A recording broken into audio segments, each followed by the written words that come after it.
the officials have been able to map, and this is what we are being told. So the car entered from Dhauj in Faridabad via Mathura Road, then Badarpur, Sunehri Bagh and Lal Killa. Remember, it was parked in the parking area of the Red Fort, from where it exited at around 6:48 p.m. And we're continuously also playing out that CCTV grab of the man who was sitting inside that I-20 car in which the explosion takes place. So this route has been mapped by the investigators. This is the route that the car took, and then later a blast occurred when the car was moving, exiting from the Lal Killa parking premise.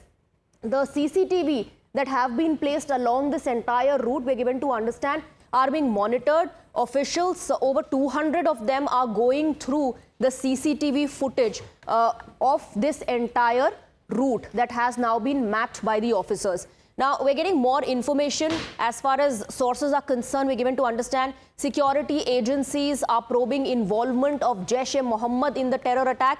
Jaish-e-Mohammed module was busted, in which 8 members were arrested by the Jammu Kashmir police. But one accused, Dr. Umar, managed to flee. The link of Dr. Umar with the car is also being investigated. We'll also try and connect with our reporters. Priyank is joining us on the broadcast. So there was an ongoing operation, Priyank, in which JEM module was busted. Some arrests were made, but one individual, Dr. Umar, managed to escape. What is his link to the car? Did he own the car? If it was sold to him, by whom? What is the link of that particular individual? Are there more people under the scanner? All those are questions and angles that, of course, need intense scrutiny and investigation.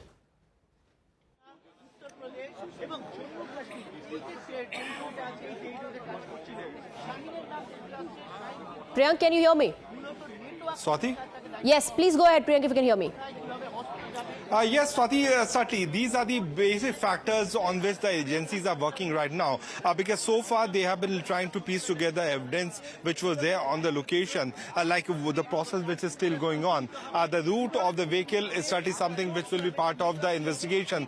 But the larger conspiracy is certainly something on which the agencies are right now focusing on, because they want to know that who were the other individuals who were in contact with these set of bombers who came to this particular location. We know that after arrest of 8 of them, Umar got worried, and in a situation of panic, he moved from Faridabad after knowing the fact that there are several locations where the raids are being carried out. But Dr. Shaheen's role is also important, the one who was arrested from Faridabad, because Dr. Muzammil, who was in contact with Adil, was actually using the vehicle which belonged to Dr. Shaheen, who was from Lucknow, and they wanted to know that what could have been the role of Shaheen. What we have got to know through officials, that she was assigned this task by the handlers of Jaish-e-Mohammed, right, to lead the women's brigade, the newly Priyank, formed what you're telling us, in fact, is the breaking input that we are going to put out now. Stay on with us. Let's break down the details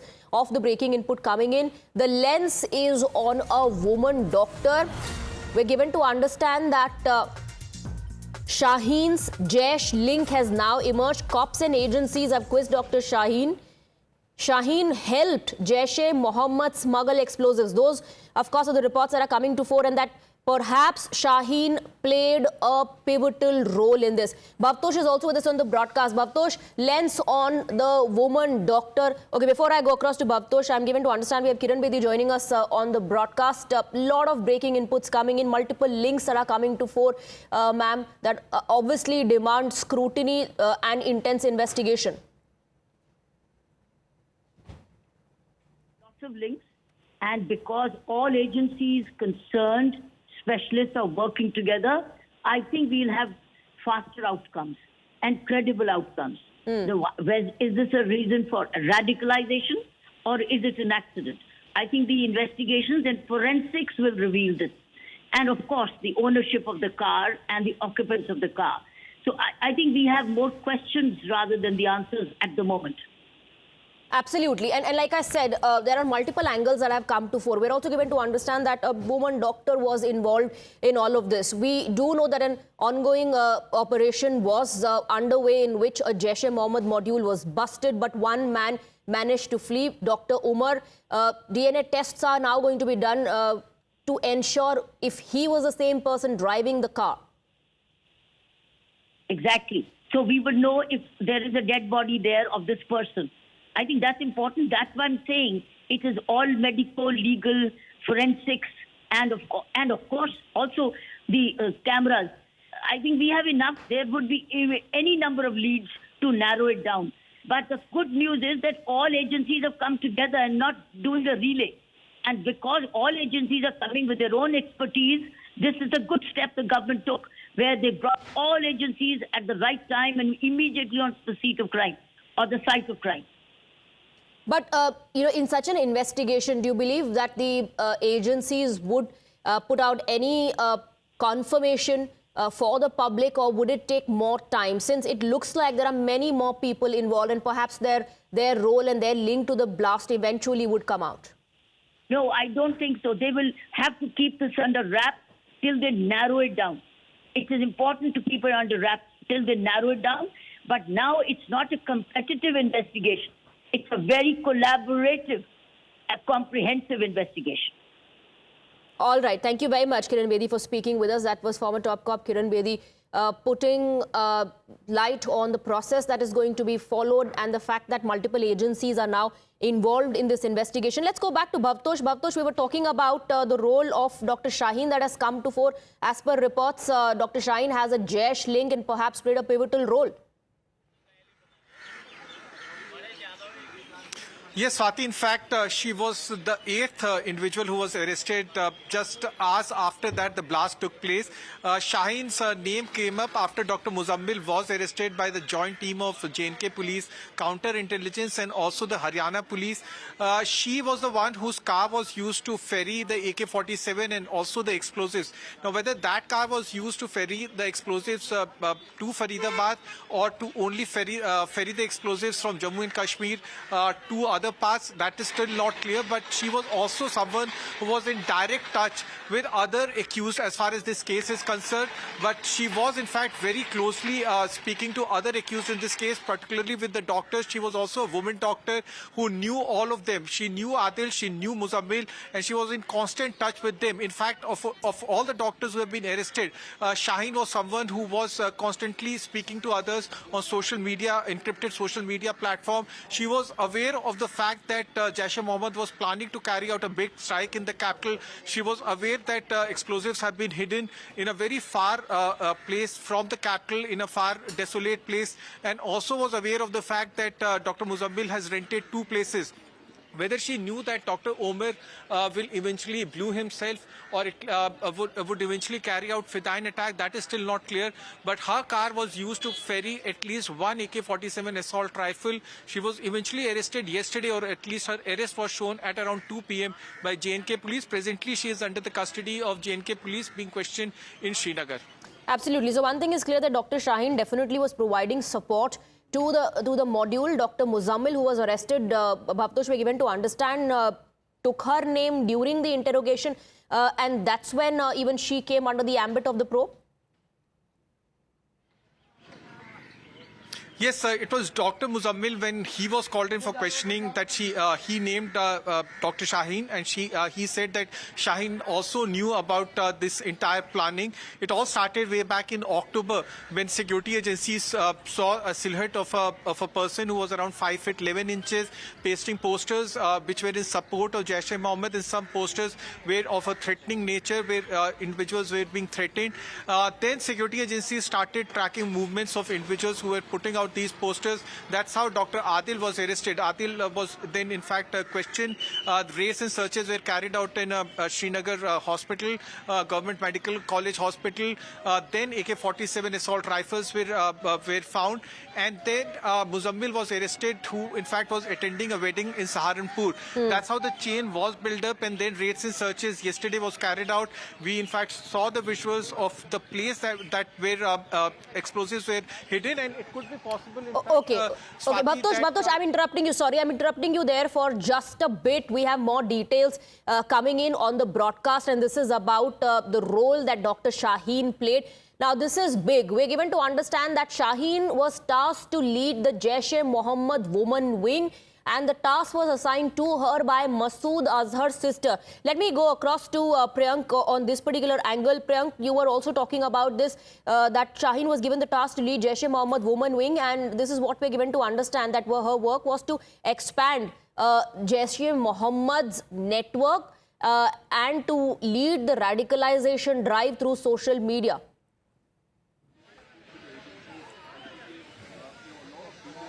You remember, Swati, yesterday was the day when there was a planned meeting which was organized by Jamaat-e-Momin, and Shaheen doctor was given this task by Sajida, who's the sister of Azhar Mahmood, to lead this particular brigade in India. You can see the kind of pattern which has been opted by the Jaish-e-Mohammed, where they have been trying to now focus on the medical institutions. Earlier to that, we saw that multiple terror modules were also formed after these Pakistan-backed, ISI-backed terror modules were primarily focusing on the engineering college. But now they have shifted their focus from there, and they have been focusing on the doctors who have been studying in these minority-led institutions. Dr. Shaheen was certainly the one whose vehicle was used by Muzammil, as Bhavtosh was also stating, and he was the one who was using her vehicle. But over the period of last few days, what we have got to know, that Shaheen was roped in. She was the one who was given this command by the women leaders of the newly formed Jaish-e-Mohammed's group, where the Jamaat-e-Momin was the one which was about to lead the women brigade, but she could not do much before she has now been arrested. And Umar, the one who is suspected to be the dead one in this particular attack, who was also a doctor, actually realized that it was a desperate time for him, because all his friends were being arrested, multiple location raids were being carried out, as well as ammunition was also being recovered. So whatever possible ammunition he could have in the vehicle which was purchased by him with the friend of Umar, he used that for this explosion. But Shaheen was the one who was given this alleged task to carry out this particular operation. Now that brings us to a very important question, Priyank. Let me take that across to Bhavtosh. Bhavtosh, there's a lot of digital footprint. If she had already started radicalizing people through social media, there's an entire digital trail, I believe, if that work was initiated by Dr. Shaheen for the investigators to look into. Also, whether she was able to recruit people for the women wing or not, were there other accomplices, because she couldn't have carried out this alone? Yes, that's up to the investigators to see whether she was herself radicalized, or whether she was in the process of radicalizing other women doctors, or whether she was part of this huge module that was in process of being set up. Remember, this is not just 4 persons who have been arrested in this case. 8 individuals have already been arrested. As our colleague Priyank has said, that raids and searches are still going on in different parts of Faridabad. So it's not that investigation in this case are over. Investigation actually has now started, and it's the investigation in the previous case itself. The recovery of explosives has started, as well as the investigation in the case of the car blast has also started. So the probe is still going on at various fronts. Whether the probe in this case, the car blast case, which is turning out to be a Fidain attack case, will be given to NIA, whether this case stays with Delhi police will be decided in next few hours once the Home Ministry briefing gets over. You are right that it could be possible that the woman doctor would have been given the task of setting up a module or recruiting more women women's for a Jaish module, or it could be possible that she herself got radicalized and joined this group of the doctors, of which at least 4 of them were arrested. As far as this case is concerned, 8 individuals have been arrested by JNK police, who are being questioned in Srinagar. Absolutely. One more question, Bhavtosh. Since there are reports coming in that after the module was busted and accomplices of Dr. Umar were arrested, that led to this panic that was triggered because of the arrests and the modules being busted. And according to reports, this could be a Fidain attack, a suicide bomber attack. But then the question remains, what was the real target if this was carried out in a haste or because the module was busted? That's a very important question. Swati, I will just show you the place. This place is completely barricaded, but it has a very heavy footfall, and it is also very close to a very historical monument. It is outside the Red Fort, and the first terror attack, as far as Delhi is concerned, by Islamist or by Kashmiri militants are concerned was carried out outside the Red Fort in December 2000.